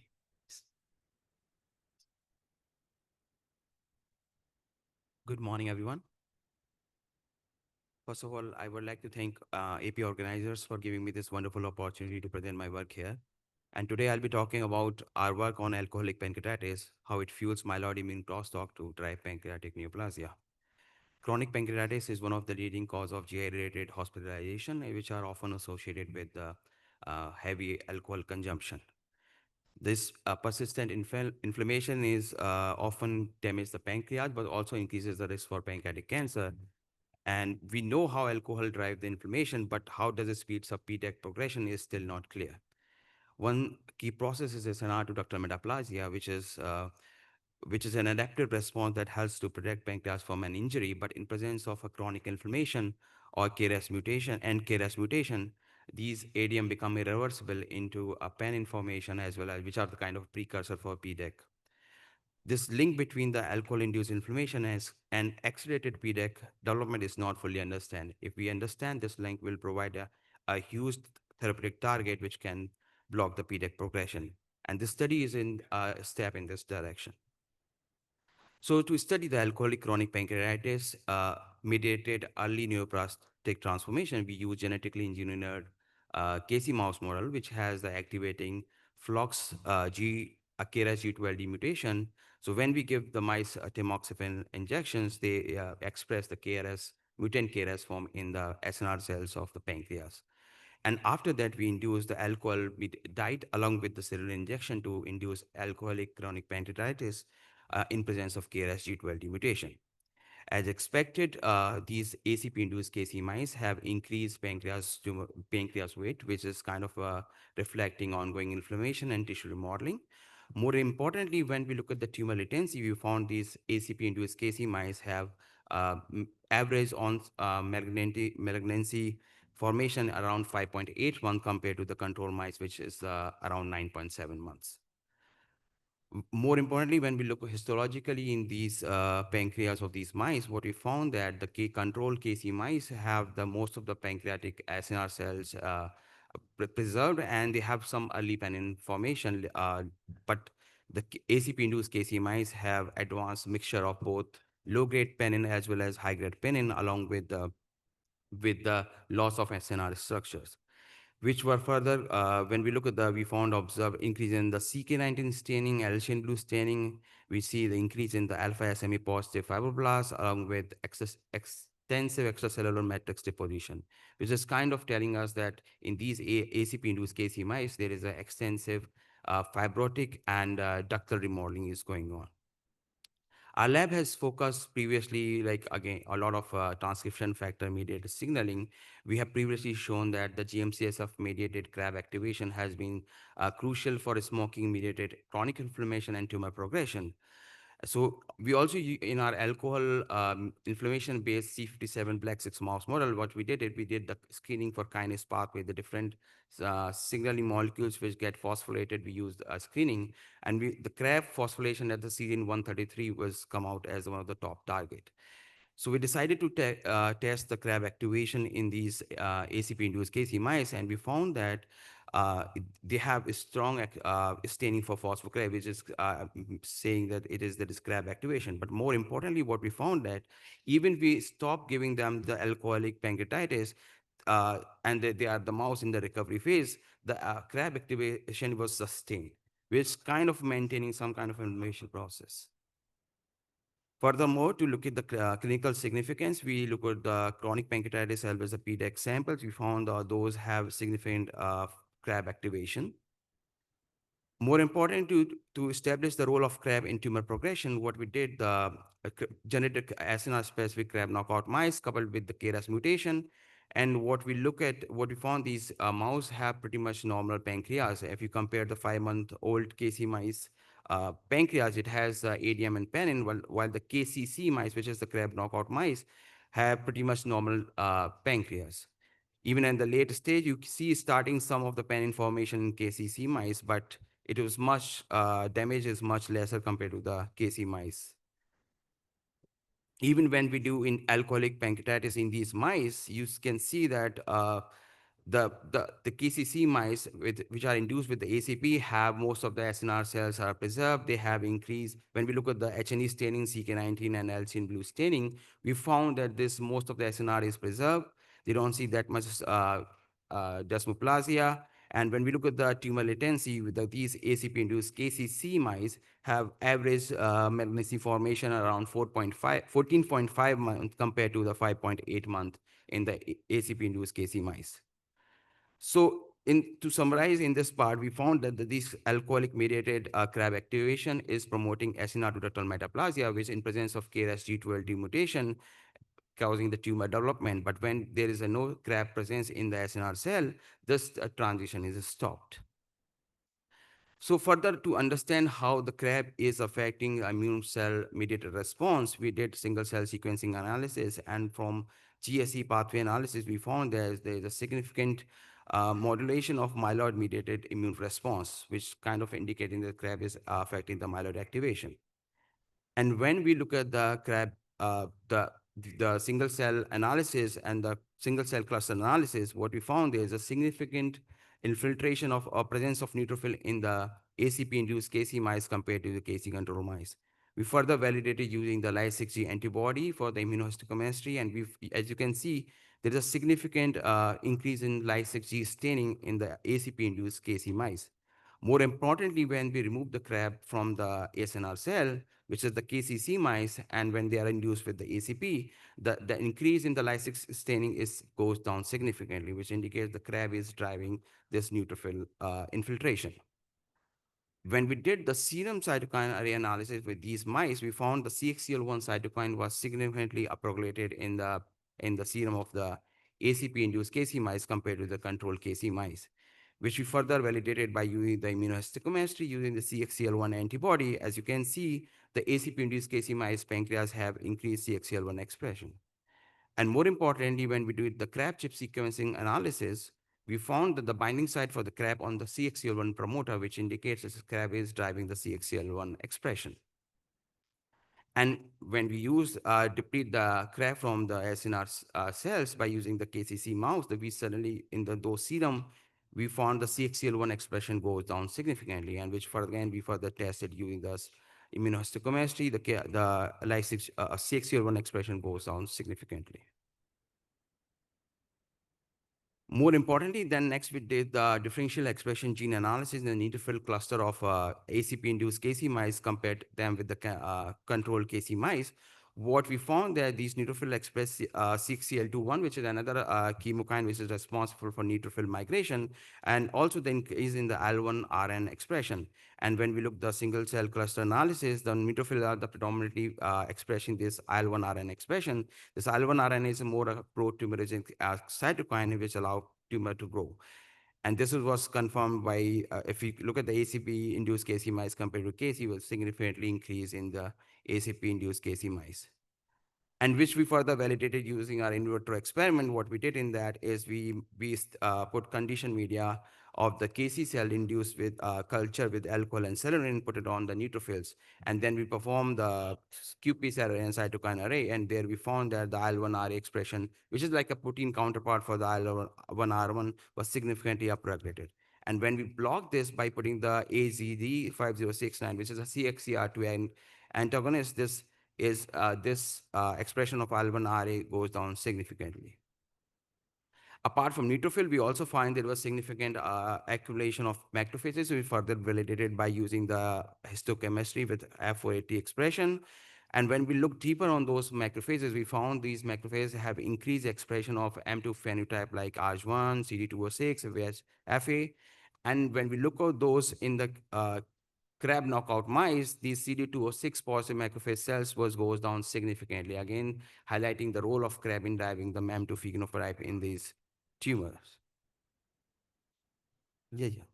So just to summarize, we further validated this in using our in vitro settings, and we found this, they also have so overall what we found that the alcoholic chronic pancreatitis accelerate early neoplastic transformation in KRAS mutant mice, which responsible persistent CRAB activation, which cause the acinar ductal metaplasia and promote the myeloid-derived activation.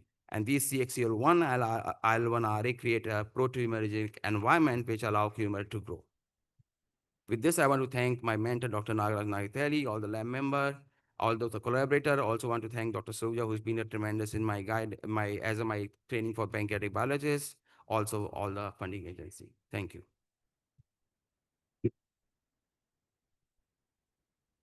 So before taking questions, I just want to mention that please stick around because we're going to have one more talk. But if you have questions, then you have a chance now. Thank you very much. I just have one puzzle about your study. If you use the antigen of the CXCR2, it may come from the conclusion that whether the CXCL1 and 8 and 10 can cause this effect of the neutrophil. Yes, that's possible, but we're still trying to understand. So far, we find that when we remove the CRAB, the CXCL1 expression goes down, and we have seen the direct binding to the CXCL1 promoter. So it is regulated by that. I just doing the similar work, and I just studying the CSF1, and I use the antigen to block the CSF1 and not the receptor of CSF1. I think we can discuss what the tools with the use, and then we can have more discussion about it. Oh, okay, thank you. You gotta move on. Yeah. Okay. So we have some little change in the schedule. So there's one more talk going to be delivered by this very young up and coming investigator, Dr. Peter Hegyi. And so he's from University of Semmelweis and as well as Pécs, Hungary, and he will talk about his Gulyás study. Thank you very much, and thank you for the opportunity to present it because I'm not young any longer. However, tomorrow my flight doesn't allow me to provide this talk, but we are before lunch. So let's speak about a little bit about the Gulyás trial, which actually a very good translational program. We actually try to find out a very simple question: how much energy a patient should receive after admission? And why we ask this question, actually due to the basic scientific data, which actually showed that there are plenty of energy is needed for the ductal cells and acinar cells to act, and a huge amount of energy. And one of the hallmark of the pancreatitis in all animal models showed a huge mitochondrial change, mitochondrial damage, and ATP depletion.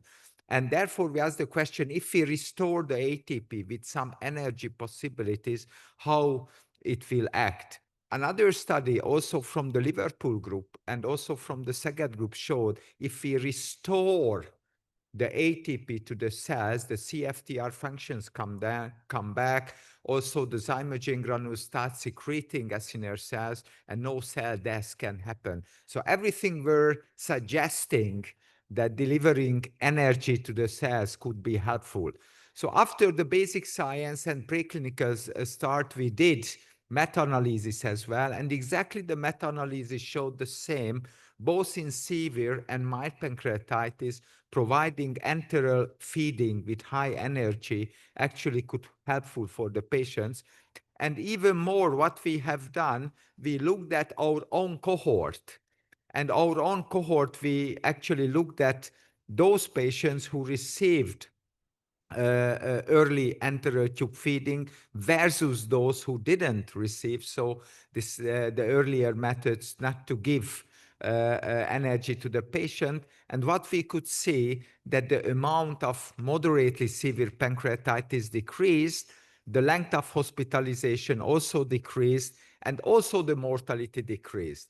So finally, we felt that we are right. So however, for all ideas, the final solution is a clinical trial actually to organize. So therefore, we organized a randomized clinical trial, called it GUIASE, General Utilization of Energy. The inclusion criteria were very simple. All acute pancreatitic patients we included. And the second, the exclusion criteria, this is the usual criteria were, and the case estimate was 957 patients to involve. The primary endpoint for the multi-organ failure and more than 48 hours and the mortality. And of course, we had several secondary endpoints. I don't want to go into the details. So the analysis was, of course, we had a safety analysis, a pair protocol, and an intent to treat. We looked at the safety and interim analysis. However, during the interim analysis, we could finally make a conclusion, and this is my final slide, which actually showing that the high energy group got 30 kilocalorie per kilogram, the body weight, high energy. The other got just a step-up approach, which were earlier used.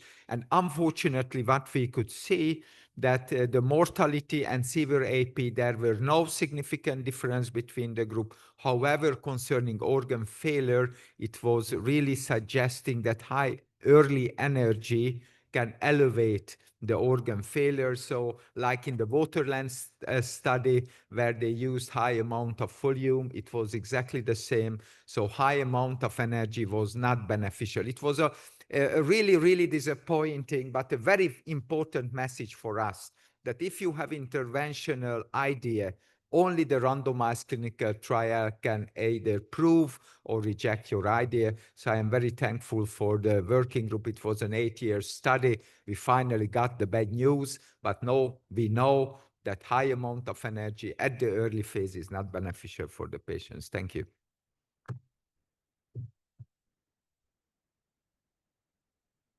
Well, quick question to the young scientist.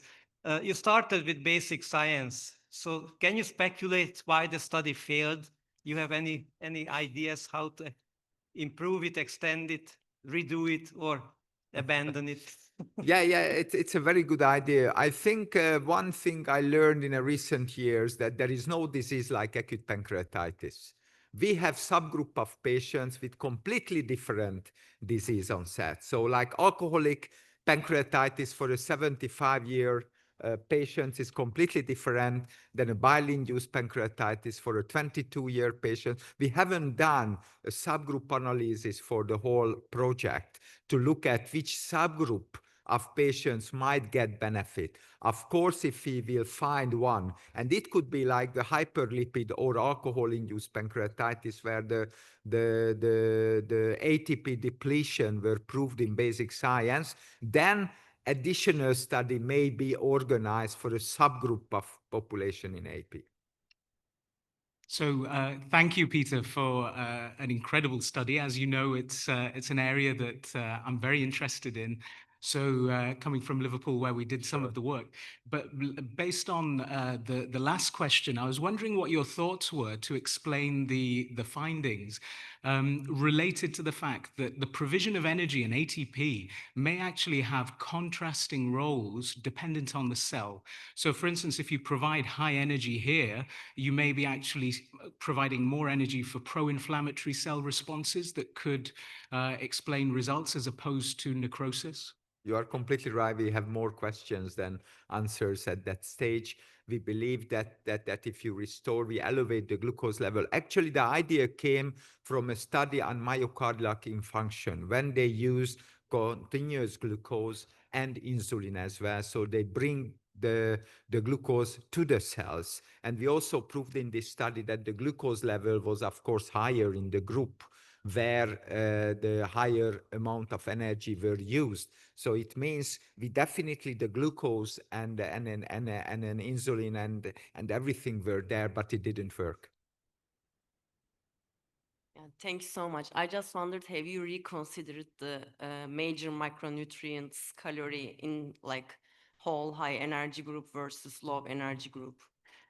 Yeah, actually, most of the calories was carbohydrates, where the energy we use the Nutrizone Energy, which has also 1.5 kilocalorie per milliliter in the solution.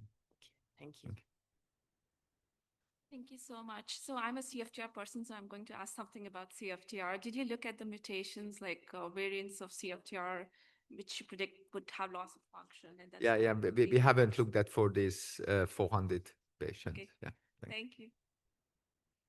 So this is from basic science is very naive question. So is it possible for the depletion of the, I echo the question prayer. So the depletion of the ATP or mitochondrial dysfunction actually relatively be protective in the acute pancreatitis model. Just my thought. Okay, I mean, there were several models with the Liverpool guys and also the others which showed very clearly that mitochondrial injury, calcium overload, and AP depletion really make the pancreatitis more severe. Yeah. Okay. Good morning, and thank you so much for your wonderful presentation, Doctor. I'm from Peru. My name is Hiret, and we have a really high index of acute pancreatitis since our food is really delicious, but also really high in fats and carbohydrates. And my question is about, because it's really interesting, there we have in Peru, they believe that we should feed patients as sooner as possible, and even if they eat more during the hospitalizations, it could be better for them, they can recover faster. But it's really interesting that high energy could be harmful instead of that benefit that we believe that we had. And my question is about the quality of the carbohydrates that the patients of this study receive, because if it has to do with the glucose levels or it has to do with the pro-inflammatory responses, then my question would be, is that giving complex carbohydrates that don't elevate the glucose in a fast manner could be beneficial then for this mechanism? Yeah. We, of course, lots of questions, but what we tried to set up the calories and also we measured the glucose level mostly, and it was our intent. Of course, we could organize plenty of studies with different content, but I think we need to go back to look at the subgroup of data at that stage. Thank you. Thank you so much. Thank you. So this concludes the session. Thanks so much, everyone, for sticking around. Thank you to the presenters for their wonderful talks and to the attendees for their insightful comments. Thank you.